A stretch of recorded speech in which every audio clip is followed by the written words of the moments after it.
Halo Sobat Bola, apa kabar? Semoga semua sehat selalu. Amin, amin. Hmm, Ini beritanya makin banyak bahwa pemain diaspora yang menjadi WNI dan yang terakhir kemarin siapa ya? Tapi ternyata tidak bisa bermain di Piala Asia karena memang sudah terlambat pendaftarannya sehingga tidak dimasukkan. Pripung, betul. siapa aja Ya, nih yang dikabarkan sudah menjadi WNI? ya kan yang kabar terbaru itu Jay Itzes ya. Jay Mhm. Itzes sudah, saya nggak tahu dengan Nathan Choaon. Tapi kalau dari beberapa berita-berita rilisan ya, yang berseliweran, itu kan banyak sekali nama-nama yang kemudian tertarik untuk membela timnas. Ada Tom Hay, ada Martin Paes di goalkeeper, kemudian ada Ragnar Oratmangun. Dan kalau misalkan semua diakomodir menjadi warga negara Indonesia, kita bisa melihat bahwa skuad yang ada di hasil dari diaspora itu sudah memenuhi semua line up yang ada dalam sebuah permainan sepak bola, dari Wah, mulai kiper, back, lapangan tengah sampai lapangan depan. Dan ini tidak menyisakan apa katakanlah ketika pemain diaspora ini katakanlah ya, dimainkan semua. kita asumsikan dimainkan semua, itu tidak menyisakan satupun pemain hasil binaan lokal gitu loh bro. Kalau nggak salah tinggal Marcelino yang satu doang di tengah ya. Ya, Marcelino pun juga mungkin masih kalau semua pemain-pemain yang diaspora ini di ini ya diakomodir menjadi WNI, bisa saja itu juga bisa tersingkir dengan datangnya Nathan Chuaon gitu loh bro. Mhm. Sedangkan kita contohkan di posisi goalkeeper aja itu sudah paling tidak ada 3 nama yang memang punya keinginan untuk membela timnas. Ada Martin Paes, ada Sirus Margono, Emil Audero juga mulai mulai berpikir ulang gitu loh setelah Hmm. dia tidak dipanggil-panggil oleh timnas Italia gitu loh. Hmm. Nah, ini aja dari satu posisi itu udah ada 3 kiper-kiper yang kita tahu. Emil Audero tuh boleh dibilang kiper yang sangat bagus ya. Hmm. Bahkan dia juga pernah di tingkat level junior memperkuat timnas Italia gitu loh.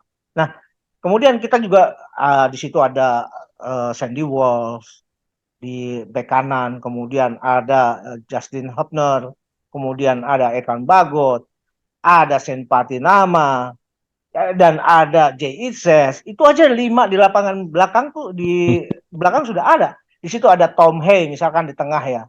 Mhm. Ada Tom Hay, ada Ivar Jenner. Mungkin di sini juga ada Nathan Chuan atau Marcelino Ferdinand. Katakanlah kalau Mhm. Marcelino Ferdinand diselipkan, Hmm. itu 3 pemain di depan sudah terpenuhi kuotanya. Sementara di depan ada Ragnar Oratmangun, ada Rafael Struwik. Nah, di mana lagi tempat buat pemain-pemain dari asal Liga 1 dan pemain-pemain abroad kita gitu loh. Mhm. Nah, Mhm. tinggal bagaimana racikan dari STY ini, apakah memang menuntut hasil yang instan ya, hasil orientasinya adalah hasil atau orientasinya adalah sebuah proses. Itu Hmm. tergantung dari STY nanti gitu loh. Ya, ya, ya, ya.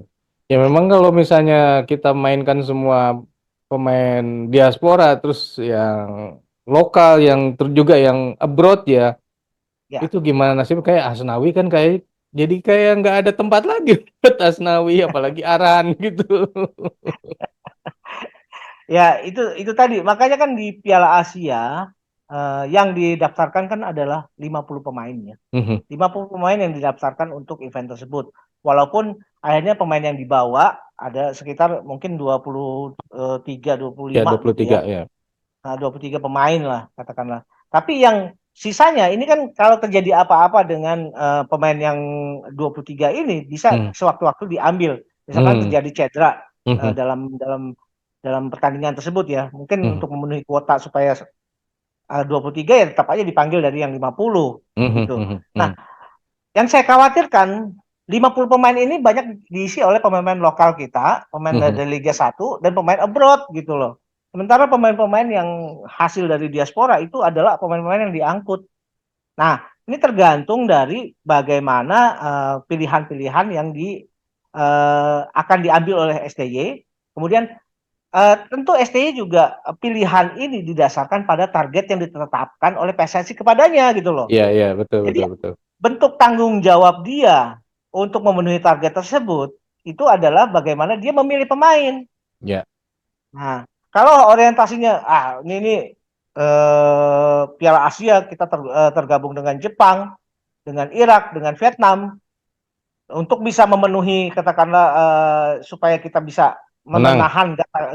menahan gempuran Jepang, Mhm. memenangkan pertandingan dengan Irak, memenangkan pertandingan dengan Vietnam, yang nggak ada salahnya kita panggil aja pemain-pemain yang hasil diaspora gitu. Ya. Itu tergantung dari STY. Apalagi proses-proses dari beberapa pemain naturalisasi ini kan sudah selesai gitu loh. JIC sudah selesai, Justin Hubner sudah selesai. Saya nggak tahu dengan yang lain ya, Nathan Chuaon, kemudian Ragnar Ratmangun, Martin Paes, Tom Hay. Saya belum belum belum terinfo bro. Tapi kelihatannya mungkin kalau yang di Piala Asia memang sudah karena sudah ditutup juga kan pendaftarannya Mm-mm. nama-nama tersebut ya. Mungkin yang sudah ada ini, tapi yang tadi disebut-sebut namanya ini yang belum ketahuan bagaimana proses naturalisasi bisa jadi nanti akan digunakan di eh, lawan Vietnam di kualifikasi Piala Dunia Bisa, di bulan Maret ya bisa. kan. Kalau main di situ semua. Nah, ini sebenarnya tantangan sih buat Indonesia ya. Terutama Nah, buat pemain betul. lokal dan juga pemain abroad ya. Supaya ayo lah naikin dulu deh kualitasnya, samain dulu nih pemain-pemain asing. Bukan pemain asing ya, maksudnya pemain-pemain diaspora kita. Iya, betul. Memang cara ini ngeboosting ya, ngeboosting kualitas dari pemain-pemain lokal Mhm. itu bisa dengan cara mengambil pemain-pemain diaspora. Itu pernah dilakukan oleh Jepang gitu loh.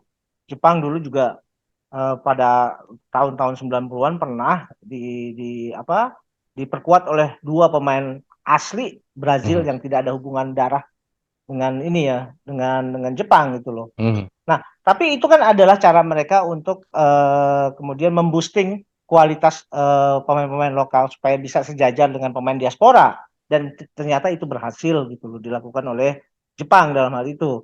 Nah, sampai sekarang kan saat ini Jepang kan tidak ada pemain-pemain yang betul-betul hasil dari naturalisasi karena mereka cukup puas dengan kualitas yang ada di pemain-pemain lokal karena pemain lokal mereka juga liganya juga bagus, kemudian pemain abroadnya juga hebat. Jadi untuk apa lagi kita melakukan proses-proses diaspora itu tidak perlu dilakukan gitu loh. Nah, mudah-mudahan kalau misalkan cara yang dilakukan oleh Jepang kemudian bisa ditiru oleh Indonesia, ini bisa dalam 20 atau 30 tahun ke depan ya bisa saja bahwa Indonesia juga sudah mulai bisa memenuhi kuota untuk kualitas pemain kita yang tanpa melakukan proses naturalisasi.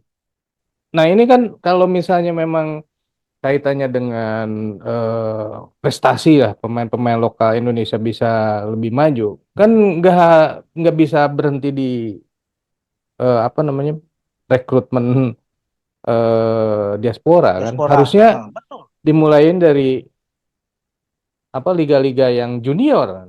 Nah, ini kelihatannya Betul. liga junior kita belum maju nih. Apa ada kendala di mana ya, Bro?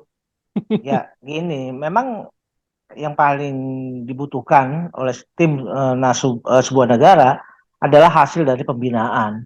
Pembinaan ini kan dimulai dari usia dini, dari usia muda. Pembinaan itu pun harus berjenjang. Dan pembinaan yang berjenjang itu kan semacam filter ya untuk bagaimana mereka kemudian pemain-pemain yang punya komitmen dan punya kualitas untuk bisa tampil terus katakanlah untuk punya komitmen sebagai pemain profesional sampai bermain di Liga 1. Nah, bagaimana kemudian pembinaan ini bisa berjalan? Ya tentu juga harus dibarengi dengan kompetisi-kompetisi yang sifatnya yaitu tadi sifatnya pembinaan, kompetisi yang sifatnya pembinaan. Misalkan kompetisi kelompok usia, itu yang paling Hmm. penting. Nah, kalau kita katakanlah mengadopsi ya bagaimana Liga Inggris kemudian punya pemain-pemain junior. Pemain-pemain junior ini juga kan berkompetisi dalam sebuah kompetisi juga gitu Hmm. loh. Hmm. Kompetisi yang sangat ketat juga. Misalkan Chelsea under 18, kemudian ada Arsenal under 18, itu kan semua hasil dari pembinaan di tingkat akademi gitu loh. Hmm. Jadi Hmm.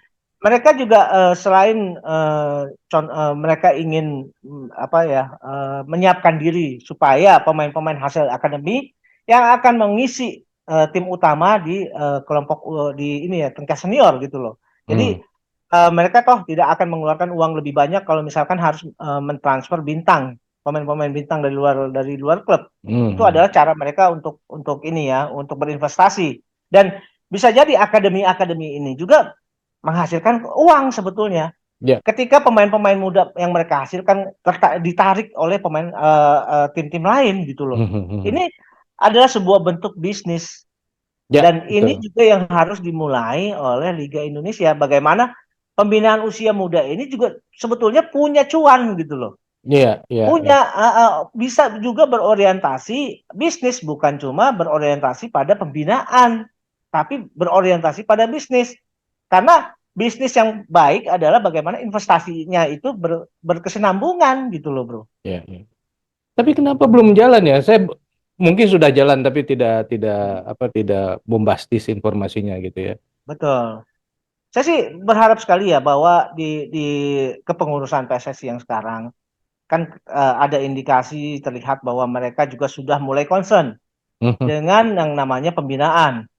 Katakanlah misalkan seperti bagaimana cita-cita ke depan Indonesia akan punya training camp yang Ya. yang proper lah di IKN nanti katakanlah gitu ya. Mhm. Kemudian saya juga sempat ngomong bagaimana Indonesia yang begitu luas, tentu pola-pola pembinaannya kemudian dipusatkan dari menjadi 3 area ya, Indonesia Barat, Tengah, dan Timur. Mhm. Nah, mereka di Indonesia Barat, Tengah, dan Timur itu juga punya TC-TC tersendiri gitu Ya, loh. ya. Yang katakanlah pemain-pemain yang hasil binaan dan hasil yang kelihatannya bagaimana punya kualitas yang bagus.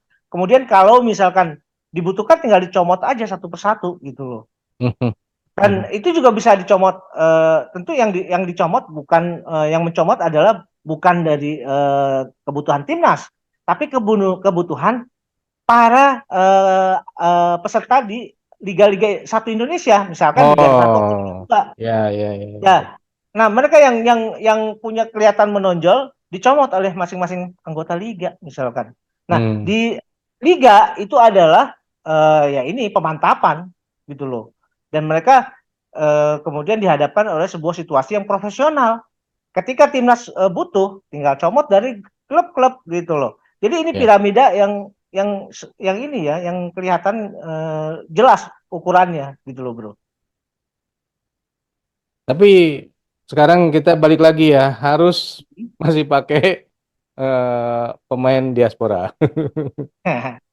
Mungkin eh, apa ya untuk saat ini ketika kemudian PSSI juga mencanangkan target yang juga begitu tinggi ya, dan juga ada kebutuhan untuk bagaimana bisa memboosting kualitas pemain-pemain lokal ya, proses dengan naturalisasi atau proses diaspora ini saya pikir nggak ada salahnya juga dicoba gitu loh, selama itu juga nanti akan memperlihatkan hasil. Dan kalau misalkan kemudian proses-proses diaspora ini juga membawa hasil bagaimana Indonesia tampil di Piala Asia dengan bagus, ya ini juga kan paling tidak akan menumbuhkan juga menginspirasi pemain-pemain muda Indonesia yang lain yang mungkin tadinya masih bingung dalam menentukan pilihan, tapi ketika dia juga sudah menentukan arah profesionalisme yang dia ingin di sepak bola, ini bisa lebih fokus lagi nantinya gitu, Bro. Tapi ada satu kalimat yang menarik nih dari salah satu diaspora atau calon diaspora yang bilang begini, kalau seandainya PSSI itu 15 tahun yang lalu udah seperti ini, saya Ya. waktu itu akan memilih Indonesia daripada memilih di Belgia. Ya itu itu Nah, inilah sejarah. nah, apakah ini karena faktor Erick Thohir sehingga banyak diaspora yang mau ke Indonesia? Bisa Mungkin jadi dia ya, bisa jadi ya. bisa jadi. Kalau menurut sobat sendiri gimana? Apa yang membuat diaspora ini berbondong-bondong menjadi WNI dan ingin bermain untuk timnas Indonesia? Silakan tulis di kolom komentar. Sekian dulu obrolan kita. Kita lanjut di video yang akan datang. Sampai jumpa. Bye. Thank you, bro.